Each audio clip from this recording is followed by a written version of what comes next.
Hey guys, and welcome back to another video on the RoBuilder YouTube channel. Today I gotta remake this video right here, okay? How to make low poly Roblox terrain, Blender and Roblox Studio. This is the terrain borders for simulator maps, and this video got 35,000 views and went absolutely nuts. Every map I saw after creating this video had these borders in it, okay? And looking at this thumbnail, wow, have I gotten so much better at Blender in the past 10 months. Look at, first off, this gradient, ugly gradient. Secondly, what's up with all these weird shading issues and sharp edges, bro? Oh, I got so much better. So guys, without further ado, let's show you 5 simulator border styles that you can use in your game to help you stand apart from the rest of the people.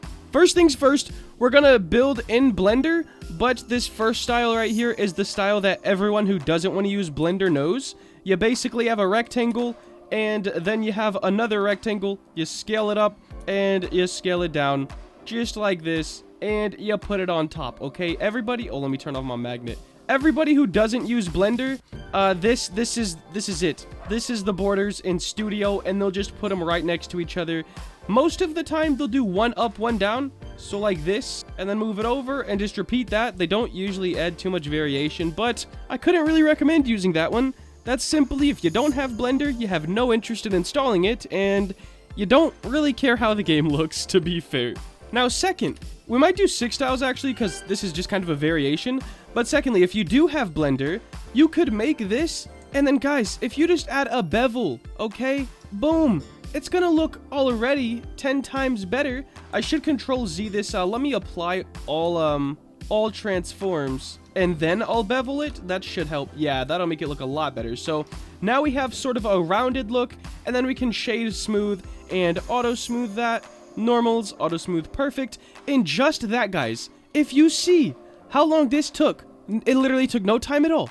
It makes your game look so much better. So much better, guys. In fact, if you build this in Studio, you can just import it to here, go into edit mode, and press Control B, and it'll be done. You don't even gotta build in Blender, okay? But look how much better your game's gonna look if you just do this. But that's like the first style done, guys, okay? Let's move on to style number 2. For style number 2, it's similar to number 1, except you actually have blenders. So we're gonna go to Mesh, Circle, 6 sides, okay? Make it like a, I forgot what 6 is, hexagon, I think? Let's do 8 sides. 6 does not look that great. Let's do 8, perfect. And some people even do 7 sides because, hey, it looks kind of cool sometimes. We're gonna grab this top face, duplicate it, scale it up, and extrude.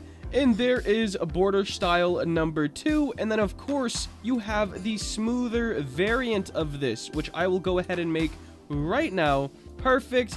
And we can more stylize it. So look, if we add a loop cut here, perfect. Press S to scale that up.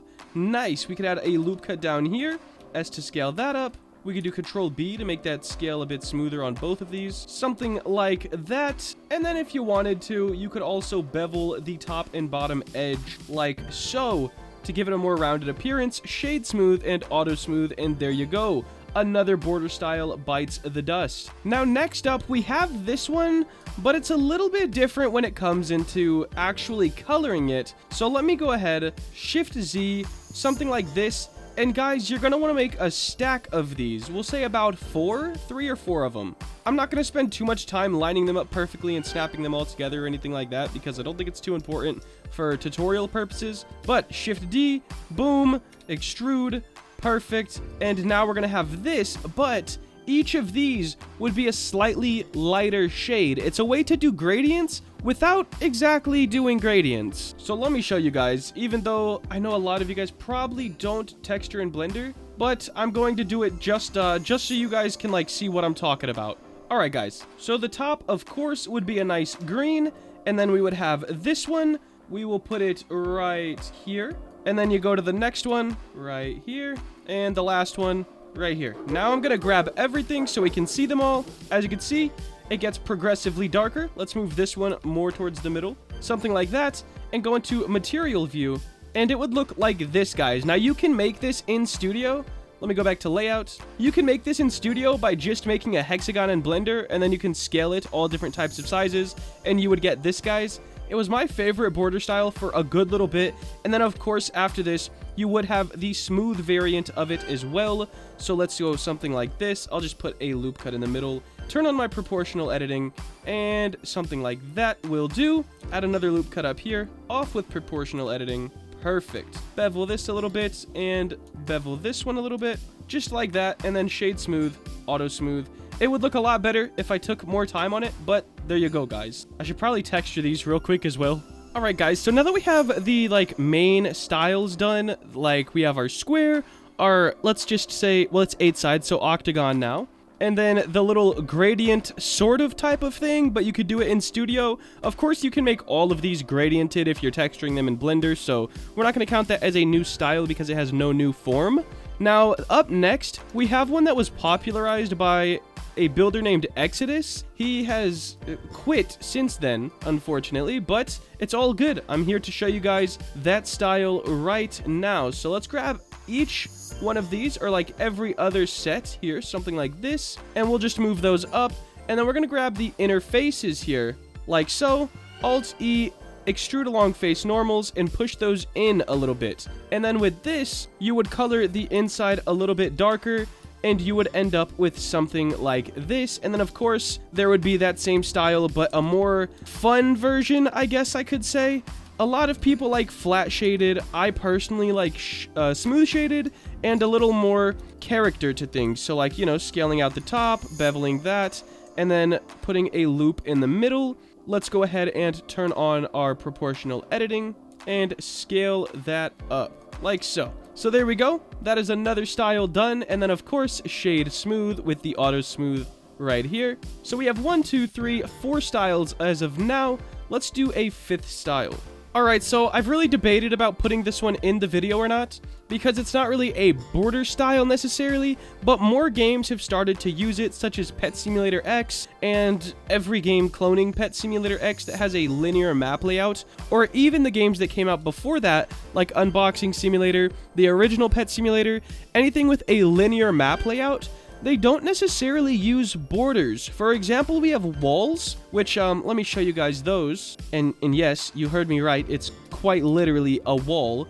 And then they decorate the wall with certain things regarding to that zone. So, I mean, we could have just a normal wall. Let me go ahead and add in a image texture. And let's see. I'll add a loop cut in the middle. Perfect. And then I'll grab these. We'll just add like a little decoration onto this wall. So you would have something like this, guys, quite literally like your dirt wall. And of course, a lot of games do castle walls as well. Any texture you could put on this, you could do literally any texture. That's why it's so good, because you just build one part in Roblox Studio and slap a texture on it. It's definitely the fastest way to go about it.